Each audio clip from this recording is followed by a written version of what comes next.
So I've been talking about the glasses I ordered from Zenni Optical, my sponsor. Now, I've never ordered glasses online before. I didn't trust it, to be honest. But mine had a scratch, and Zenni was my sponsor, so I kind of sort of had to do it, right? I mean, I can't tell you about it if I haven't done it.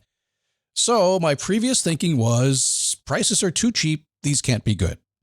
I'm not going to like them. I'm picky. I take that back.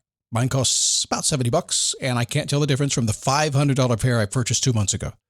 By the way, my wife likes them too. She said they look good on your face, and I want some too. And at about $70 or less, I can buy them.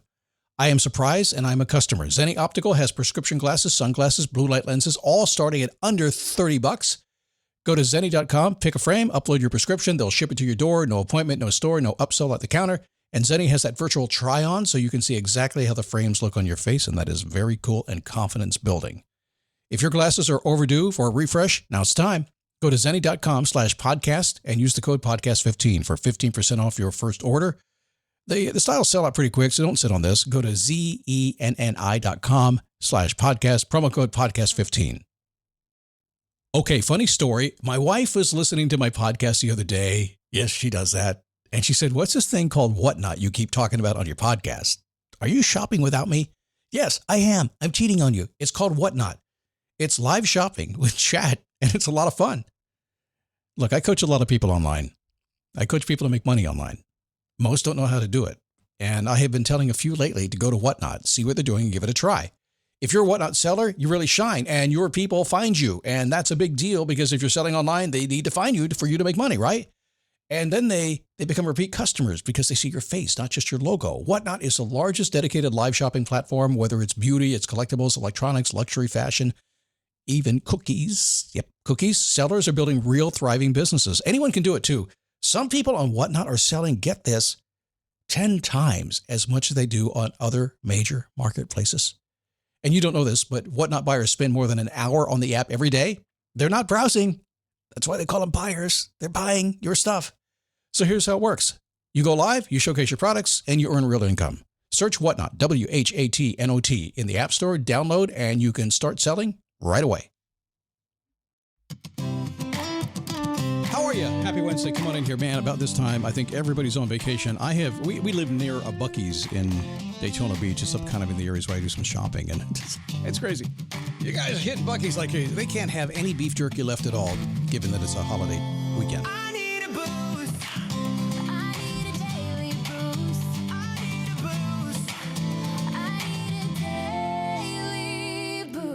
Great American road trip.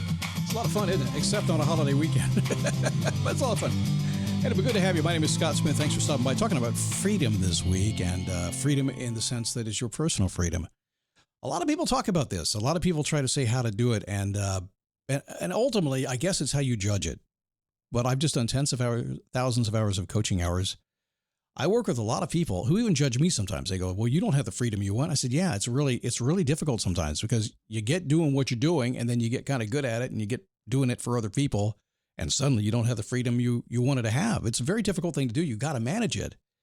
And it's really hard. So you stay out in front of that, proactively making sure you're taking the steps to get the freedom you want. But the minute you do, the minute you lighten up a little bit and go, oh, I'm just going to coast for a couple of weeks here, somebody might take it from you. It just happens. Anyway, we'll talk about that a little bit. Remember, you can get my stuff at motivation2move.com. A lot of the stuff I'm talking about this week, you'll probably find in archives someplace.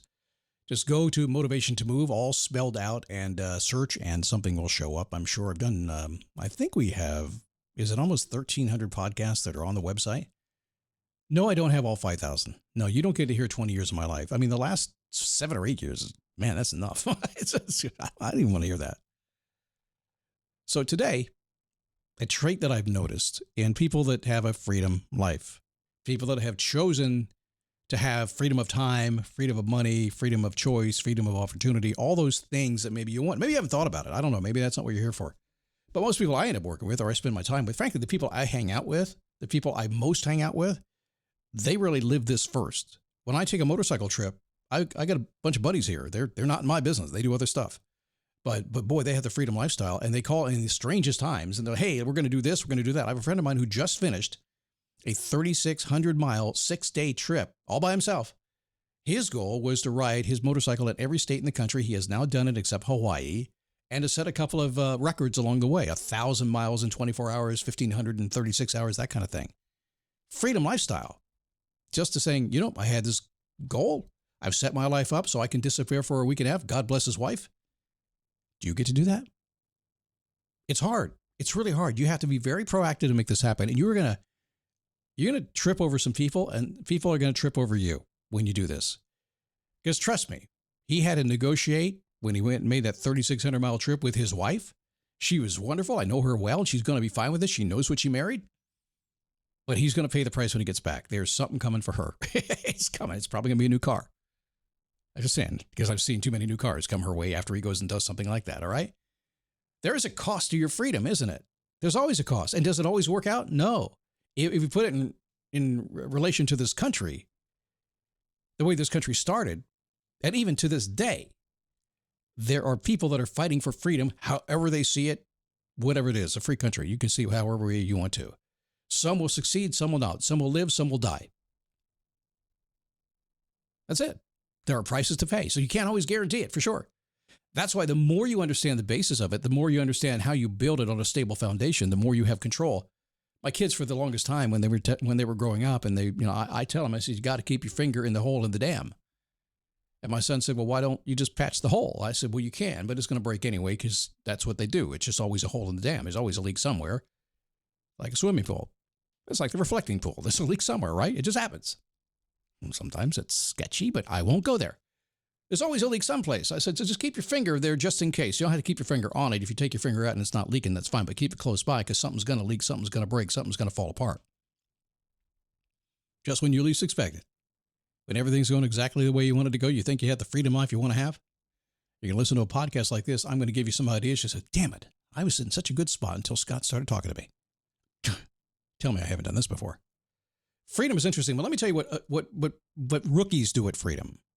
Rookies do not do the peaceful base. Rookies think they can pile more on it and just go after it. That's what they think. Rookies wing it. Rookies have no structure.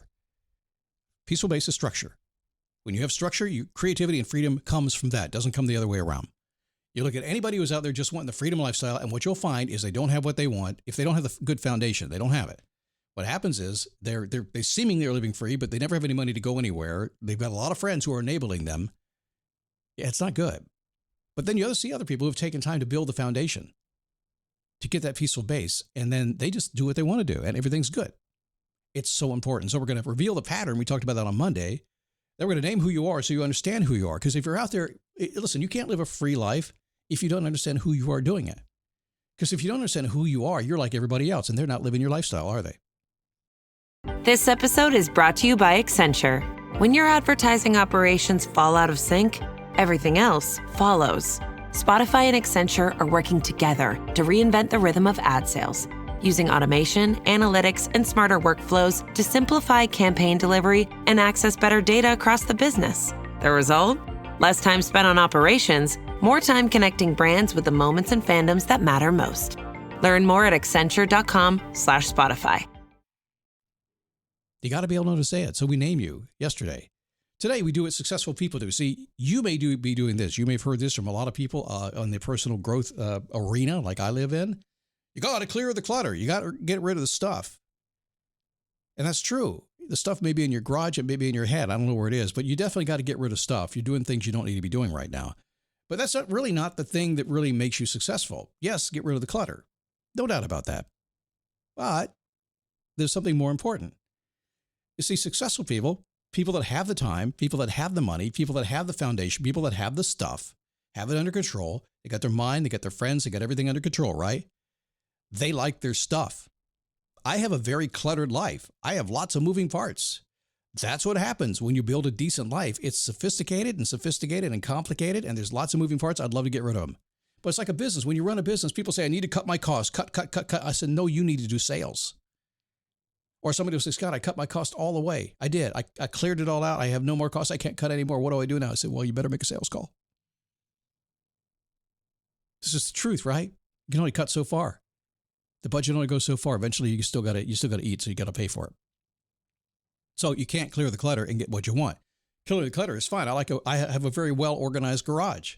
I have a motorcycle that is, yes, you can tell Scott has not. There's There was never any clutter on that motorcycle. I like a clean machine. And I'm one of those guys with a bike. But I do what successful people do. I don't worry about the clutter. I figure I got the clutter. I earned the clutter. I paid for the clutter. But my time, my treasure.